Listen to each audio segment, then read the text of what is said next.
Isang long hair na naman ang nakapag-decide na paiklian na ang kanyang buhok. Siyempre, kailangan muna nating tanggalin yung mahabang buhok sa pamamagitan ng pagputol or pagbawas ng haba nito bago tayo mag-start na tanggalin or nipisan ang pinakang gilid nito. Kaya ang ginawa natin dyan, siyempre, nag-ipit-ipit muna tayo para matanggal natin yung mahabang buhok paikot.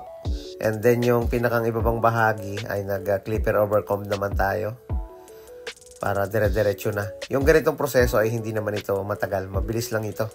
Kaya sa mga nag-aaral magupit is pwede nyo na masubukan yung ganitong proseso. Pagkatapos mag-overcomb, separate natin yung kabilang side part. Ipitan muna natin yung ibabaw para makapag-focus tayo sa pagugupit sa gilid at hindi natin na madama yung mga ibang buhok sa ibabaw. Mamaya na natin gugupitan yung ibabaw. Scissor over comb sa pagbawas ng kapal ng buhok dito sa paikot. May mga part ng buhok na hindi naman masyadong mahaba ay pwede na sa scissor over comb. Hindi na natin kailangan pang ipitin yan.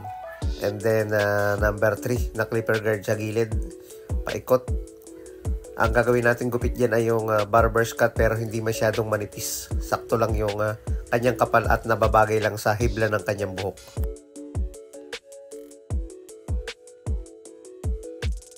And then scissor over comb again.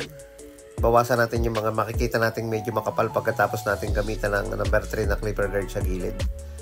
Ang hibla ng kanyang buhok at texture nito ay malambot kaya kung makikita natin is ingatan talagang bawasan. Kailangan hindi mapasobra. Sa likod naman, number 1 yung ginamit natin dyan para ninipisan natin ito. Kadalasan yung tubo ng buhok sa ibabang bahagi ng kanyang buhok sa likod ay hindi pare-parehas. Merong ang direction ay pupunta sa labas, meron naman papasok sa loob. Kaya nininipisan natin at sinasuggest natin na i-taper yung pinakang likod nito. Dito naman sa may patilya, siyempre medyo makapal dahil yun ang request ng client, ayaw nyo ng masyadong pudpud. Kaya ginawa natin, nilagyan natin ng lines sa lugar ng pag-aahitan end lang ng buhok. Siyempre bago natin ahitan niya, kailangan natin basain gamit ang ating bulak. At linisin yung gilid para bago natin ibaba yung buhok sa ibabaw or bawasan, ay naayos na natin ang gilid nito.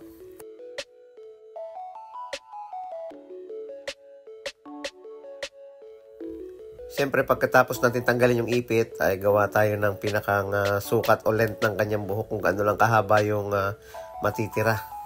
At saka tayo magbe-vertical sa pagbabawas nito. May basihan na tayo kung gaano kahaba dahil kinuha na natin yung length ng mismong gitna nito. And then ibe-vertical round natin ng pagputol. Ayun.